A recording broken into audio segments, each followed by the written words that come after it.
Hi. How are you?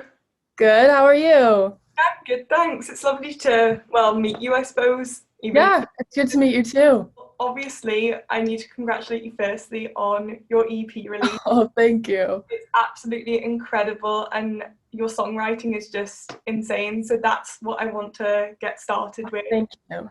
Um, so I was wondering, is there a specific songwriting process you go through, or does it vary from track to track?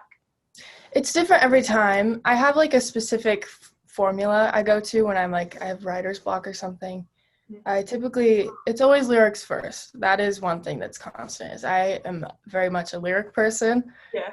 So I always do that first, and then I'll take it to my guitar and write a song based off of that. But sometimes I write it like one verse at a time. Sometimes I'll just write a whole song. Yeah. Usually it is always lyrics first. That is one thing I can say is Yeah. consistent. Yeah.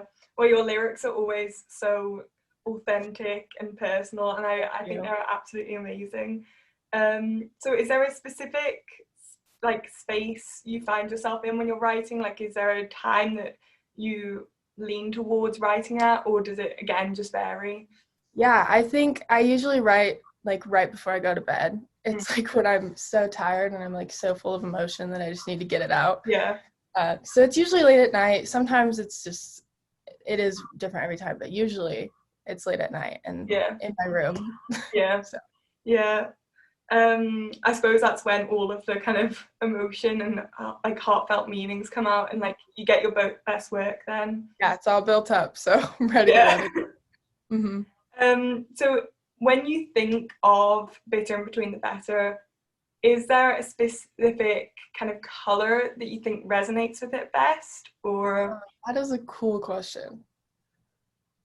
I think when I was writing it, so I ended up doing a black and white kind of aesthetic, yeah, but I originally was wanting to do kind of like, I don't know. I guess in my mind, I kind of see it as like green, blue, kind of like neon kind of thing. I don't know why. It's just how yeah, I feel. So, yeah.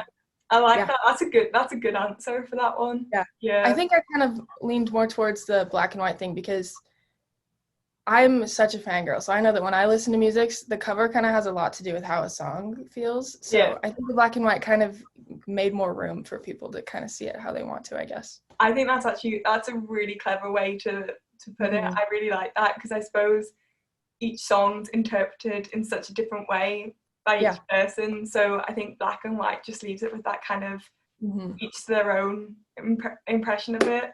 I really Yeah, like that's that. exactly what I was going for. So Yeah, no, that's a really good one.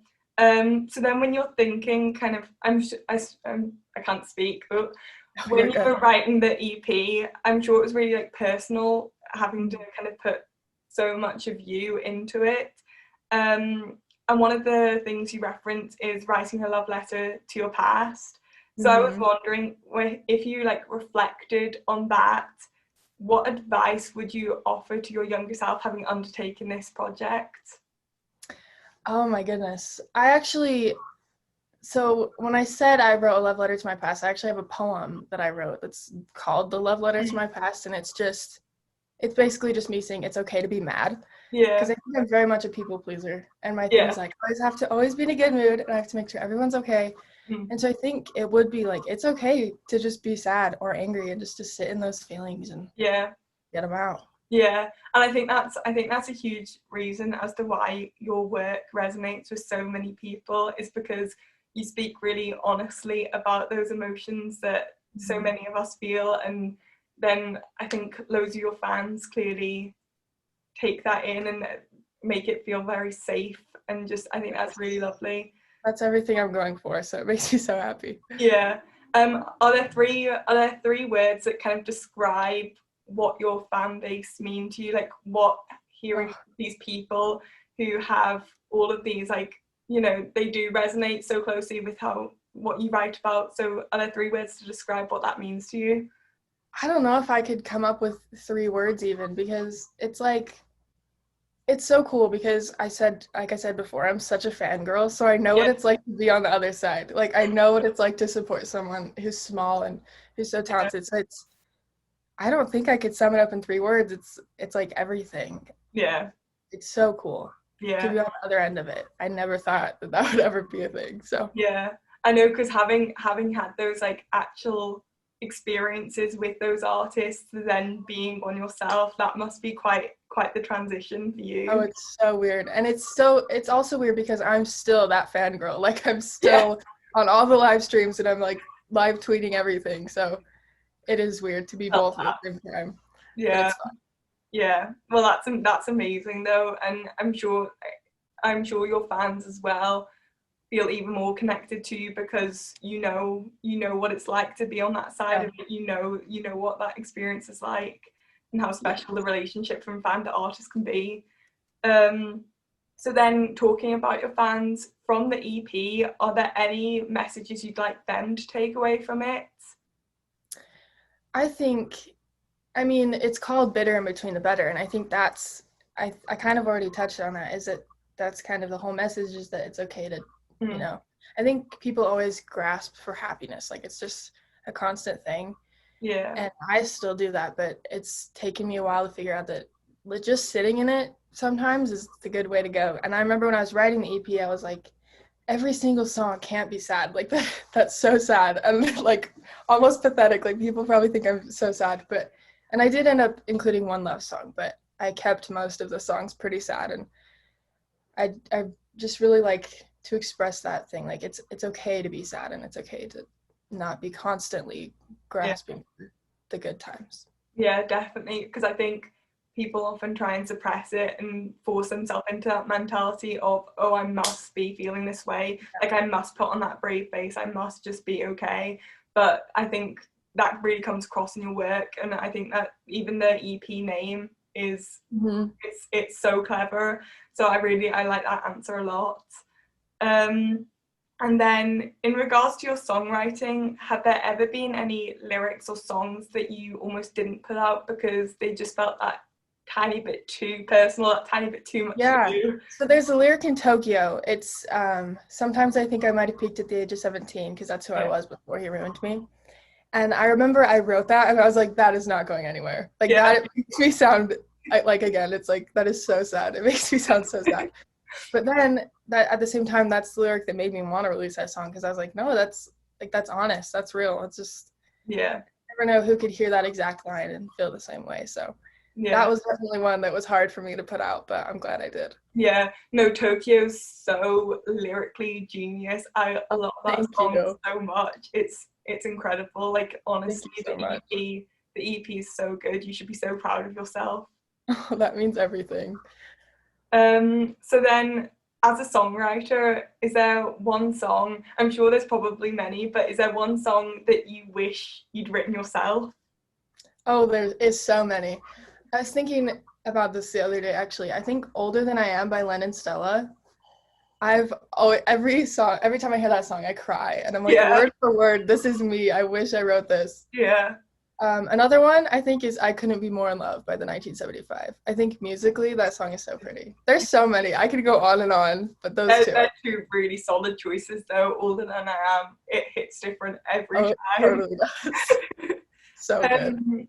And then moving on to touring, because obviously Corona has had a huge impact on the live music industry and the music industry as a whole.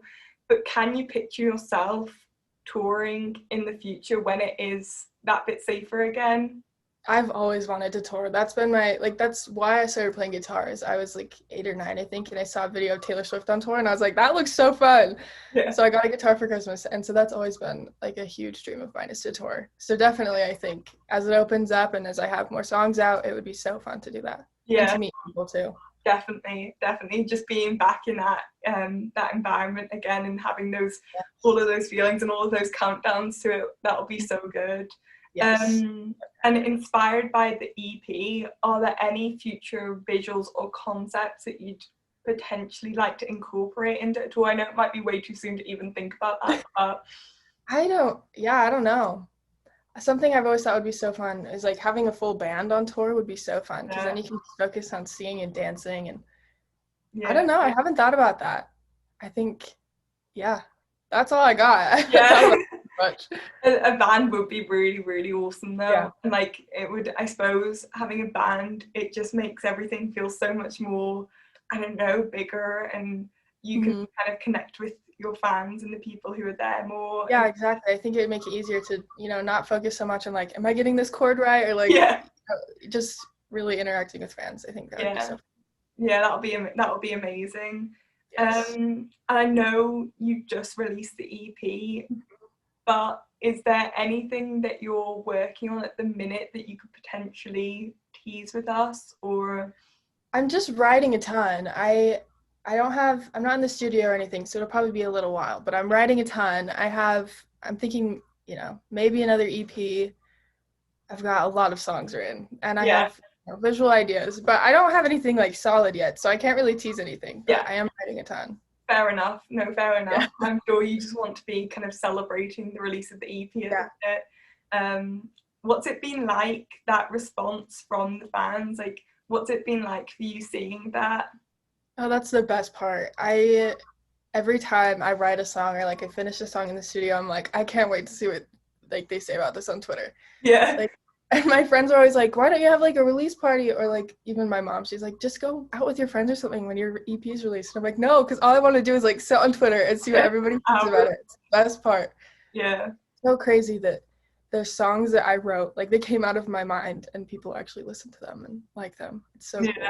Yeah, no, that must be such a special feeling. And I like even just scrolling through Twitter for hours, seeing those responses, it must just make your heart like burst.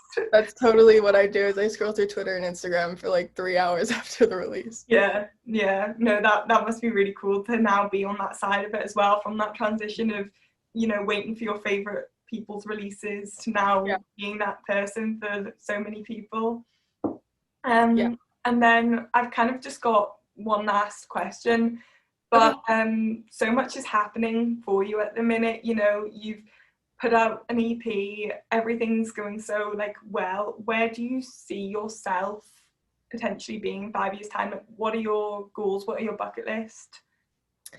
That question has always been so hard for me to answer, because I think my biggest thing is like I've already reached my goal. Like I'm writing these songs and my goal is even like helping one person, because I personally have been on the end of music saving my life multiple times. And so that's what inspired me to write it. And, if I can even help one person, that would be, so I guess just helping more people would be my biggest goal. That would, I think from what I can see, you're already doing that for so many people. So hopefully it will keep growing and growing for you, and who knows where the next 5 years will bring you to. That's super exciting though, and thank you so much for talking to me today about thank you so much for having me. I really appreciated your time, and once again just congratulations on the EP. Like, it is thank you so much. Beautifully written piece of work, so I love it. Thank you. And hopefully I'll see you sometime on the road. Yes, hopefully. With all the tours opening back up again, we can go to their other show or something. Definitely. Well, thank you so much, Elyse. It was lovely. Thank you.